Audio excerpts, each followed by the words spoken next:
जो हमारे देश के अंदर पनप रहे हैं, जी रहे हैं, और वो कभी भी बिल्कुल आज़ादाना तौर पर देश के ख़िलाफ़ या इसी तरीके से किसी धर्म के ख़िलाफ़ या किसी धर्म के किसी व्यक्ति के ख़िलाफ़। नमस्कार, मैं हूँ राजू राइन, आप देख रहे हैं भारत की आवाज़। आज इस एपिसोड के खास मेहमान हैं खगड़िया के जामा मस्जिद के इमाम मुजाहिदुल इस्लाम कासमी साहब। तो सर से आज जानेंगे कि कल सबसे बड़ी बात ये दुखद है कि अल्पसंख्यक के बहुत बड़े लीडर जो महाराष्ट्र के थे, इफ्तार पार्टी से नाम से मशहूर बाबा सिद्दीकी साहब का कल रात 8 बजे हत्या हो गई। तो सर से पहले सवाल यही है कि सर, आए दिन मुस्लिम जो लीडर हैं उनकी हत्या हो गई, इस पर आप क्या कहना चाहेंगे? मैं आपका बहुत बहुत शुक्रगुज़ार हूँ राजू भाई। आपके चैनल भारत की आवाज़, इसके माध्यम से आपके चैनल के ज़रिए आपने जो सवाल किया है, सबसे पहली बात तो ये है कि हयात मौत का मालिक ये अल्लाह है जी। जो लोग भी इस दुनिया में आए हैं, एक ना एक दिन उसे ये दुनिया छोड़कर जाना है। मगर जब इस तरह की घटनाएं हमारे मुल्क में, हमारे इस देश में, हिंदुस्तान में होती है तो बहुत अफसोस होता है, बहुत दुख होता है। जी। बाबा सिद्दीकी साहब जिनके बारे में आपने कहा, और इसी तरीके से आए दिन हमारे इस मुल्क के अंदर इस तरह के वाक़यात, हादसात पेश आते रहते हैं। तो ये एक वाक़या कोई नया वाक़या नहीं है, इस तरह के सैकड़ों वाक़यात इससे पहले भी पेश आए हैं। मगर बाबा सिद्दीकी साहब जिनके बारे में आपने सवाल किया, क्वेश्चन किया, ये एक अच्छे लोगों में थे। इनका नाम अच्छे लोगों में शुमार होता था। अच्छे बुरे हर तरह के लोग इनके पास आया जाया करते थे। मगर जो हादसा हुआ कल इनके साथ, मैं खुले अल्फाज में इसका कंडम करता हूँ। और इसके पीछे जिन लोगों की भी साजिश है या जिन लोगों की भी प्लानिंग है, जो इसके पीछे मुजरिम है, मुलजिम है, कातिल है, मैं वहाँ की सरकार से अनुरोध करना चाहूँगा, रिक्वेस्ट करना चाहूँगा कि हमारे देश में इस तरह के खुलेआम दरिंदे, कातिल, जालिम, मुजरिम, मुलजिम जिनको छूट मिला हुआ है और वो पूरे देश में घूम रहे हैं और इस तरह के वारदात करते हैं आए दिन, और इस तरह के हादसात पेश आते हैं, मैं यहाँ के अपने मुल्क की सरकार से और बिलखुसूस वहाँ के जो रियासत की, जो राज्य की जो सरकार है, मैं उनसे अनुरोध करना चाहूँगा, रिक्वेस्ट करना चाहूँगा कि ऐसे जालिमों को सख्त से सख्त सज़ा मिलनी चाहिए। देखिए, काफ़ी जब से उनकी खबर आई है, लोग मुसलमानों में जो काफ़ी नाराज़गी और काफ़ी शौक़ जैसा महसूस वो कर रहे हैं। कहीं न कहीं उनके प्रति जो लगाव था, वो मोहब्बत जो था, वो ज़ाहिर हो रहा है। दूसरी बात ये है कि उत्तर प्रदेश गाज़ियाबाद की घटना आप शायद सुने होंगे जी। यति जो हिंदू धर्म के गुरु हैं, यति नरसिंहानंद, उन्होंने काफ़ी आपत्तिजनक मोहम्मद साहब पर बयान दिया, कुरान पे बयान दिया। तो इसके लिए जो है सरकार से क्या कहना चाहेंगे? देखिए राजू भाई, सबसे पहली बात तो ये है, आपने सवाल किया कि बाबा सिद्दीकी साहब जो आज मरहूम हो चुके हैं, अल्लाह को प्यारे हो चुके हैं जी। मैं तो उनके लिए दुआ करूंगा सबसे पहले कि अल्लाह ताला मरहूम को जन्नत नसीब फ़रमाए, उनकी मग़फ़िरत फ़रमाए। और उनके पीछे जो एक बहुत बड़ी ताकत थी, उनके पीछे जो बहुत सारे लोग थे जो गमज़दा हैं आज, जिनकी आंखें नम हैं, जो उनसे बहुत सारे लोग प्यार मोहब्बत किया करते थे, उनके पास उठना बैठना हुआ करता था, आज वो लोग गमज़दा हैं। मैं उनके लिए भी दुआ करूँगा, अल्लाह उनको सब्र जमील अता फ़रमाए, उनके घर वालों को सब्र जमील अता फ़रमाए।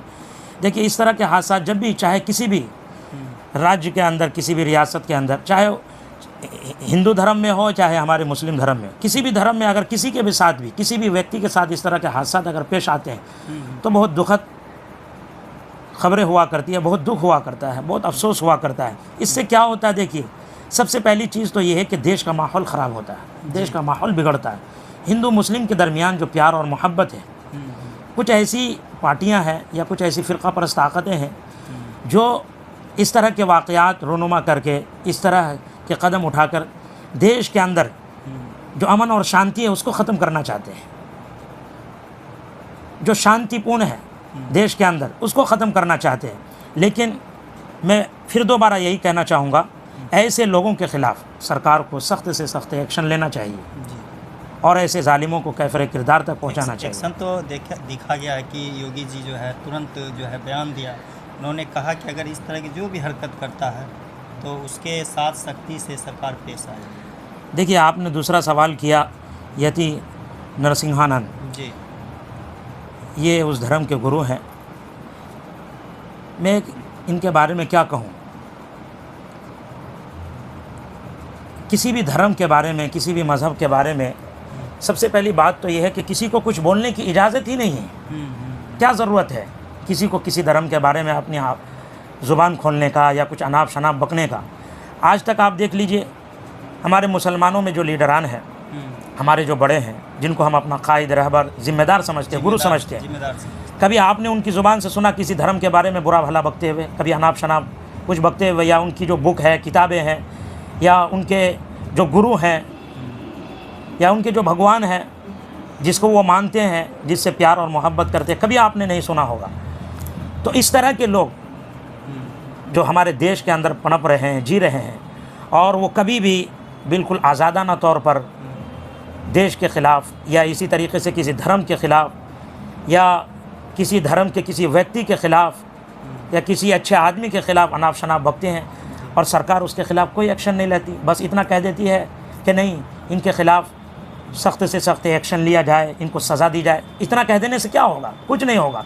अल्लाह के प्यारे पैगम्बर सल्लल्लाहु अलैहि वसल्लम जो हमारे सबसे आखिरी नबी है और सबसे अंतिम नबी है, मैं एक बात कह दूं कि हम मुसलमान अपनी जान, अपने माल, अपनी आल औलाद, अपने माँ बाप और इस दुनिया से ज़्यादा, दौलत से ज़्यादा, एक मुसलमान चाहे वो कितना ही बड़ा पापी गुनहगार क्यों ना हो, कितना ही ख़राब व्यक्ति क्यों ना हो जाए मुसलमान, कितना ही गुनहगार फासिक व फाजिर क्यों ना हो, लेकिन रसूलुल्लाह सल्लल्लाहु अलैहि वसल्लम का अदना सा उम्मती भी, मोहम्मद रसूलुल्लाह सल्लल्लाहु अलैहि वसल्लम का अदना सा ग़ुलाम, वो भी अल्लाह के प्यारे हबीब सल्लल्लाहु अलैहि वसल्लम से अपनी जान, माल, अपने आल औलाद, अपने वालिदैन और अपनी दौलत से ज़्यादा, दुनिया से ज़्यादा मोहब्बत अपने प्यारे पैगम्बर से करता है और हमेशा मोहब्बत करता है, और ये मोहब्बत क़यामत की सुबह तक बाकी रहेगी। इस तरह के लोग अगर हमारे प्यारे पैगम्बर के ख़िलाफ़ कुछ बकते हैं या इससे पहले भी बक चुके हैं, मैं कह देना चाहता हूँ, वहाँ की जो राज्य की, रियासत की जो सरकार है, ऐसे लोग अगर किसी धर्म के ख़िलाफ़ या किसी मज़हब के ख़िलाफ़ कुछ अनाप शनाप बकते हैं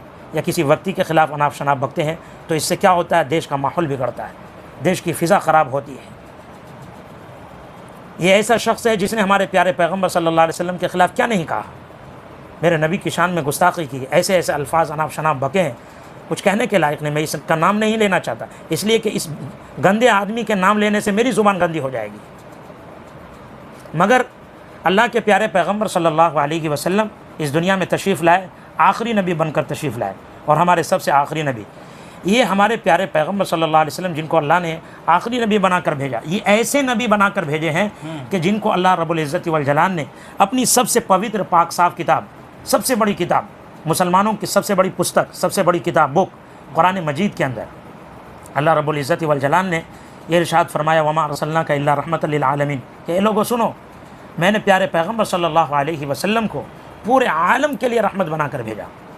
चुनांचे हमारे नबी इस धरती पर आए, इस दुनिया के अंदर आए, तो सिर्फ मुसलमानों के लिए रहमत बनाकर नहीं भेजे गए या किसी एक ख़ास व्यक्ति के लिए, किसी एक धर्म के लिए रहमत बनाकर नहीं भेजे, बल्कि पूरी दुनिया के अंदर, पूरी कायनात के लिए, पूरी कायनात के अंदर जितनी भी मखलूक है, चाहे वो किसी भी धर्म से ताल्लुक़ रखते हो, किसी भी कुंबे से, कबीले से ताल्लुक़, हिंदू, मुस्लिम, सिख, ईसाई, सब के लिए रहमत बनाकर भेजे। गोया आपकी ज़ात तो बाइस रहमत थी, और ख़ुद हमारे हिंदू भाइयों में बहुत सारे ऐसे अमन पसंद भाई हैं जो इस देश के अंदर हिंदू मुस्लिम सब प्यार और मोहब्बत के साथ रहना चाहते हैं। कितने ऐसे हमारे हिंदू भाई हैं जिनकी ज़ुबानों से हमने सुना है, वो कहते हैं कि प्यारे पैगम्बर मोहम्मद सल्लल्लाहु अलैहि वसल्लम इस दुनिया के अंदर आखिरी नबी बनाकर भेजे गए, मगर पूरी उम्मत के लिए, पूरे आलम के लिए रहमत बनाकर भेजे। अच्छा, एक सवाल है सर मेरा, इमाम साहब, आप लगातार हमेशा बयान में ये एजुकेशन की बात करते रहते हैं, और कुरान में भी एक शब्द है इकरा रब्बी का विस्म के, इनका थोड़ा सा बताएं।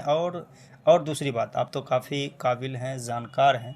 2005 और 6 की सक्सेर कमेटी की रिपोर्ट में एक जो रिपोर्ट आया था, उसमें बताया गया कि मुसलमान की जो एजुकेशन, शैक्षणिक स्तर है, काफ़ी बुरा है, ये दलित से भी पीछे है। तो सर, इस पे आप क्या कहेंगे? देखिए इंशाअल्लाह बाद में इस सिलसिले में मैं तफसील से बातचीत करूँगा, चूँकि नमाज का वक्त हो गया है अज़ान का। थोड़ा सा बता दें। मगर सिर्फ जब आपने सवाल किया है तो मैं अंतिम आखिर में आपके चैनल के माध्यम से अपने देशवासी भाइयों को, ख़ास तौर पर अपने मुस्लिम भाइयों को ये पैगाम देना चाहता हूँ कि कुरान करीम की सबसे पहली सूरत जो नाजिल हुई उतरी, इक़रा बिस्मि रब्बिकल्लज़ी खलक़। इक़रा के माना पढ़ना, तालीम हासिल करना। तो मुसलमानों की सबसे बड़ी किताब जिसका नाम कुरान मजीद है और जिसके अंदर सबसे पहली सूरत जो नाजिल हुई उतरी अल्लाह के प्यारे पैगम्बर सल्लल्लाहु अलैहि वसल्लम पर, जी, वह इक़रा, और इक़रा के माना पढ़ने के हैं। मुसलमानों की इतनी बड़ी किताब और उस किताब के अंदर सबसे पहली नाजिल होने वाली सूरत, उतरने वाली सूरत इक़रा बिस्मि रब्बिकल्लज़ी खलक़, और उसका माना तालीम और पढ़ने के, इक़रा पढ़ो।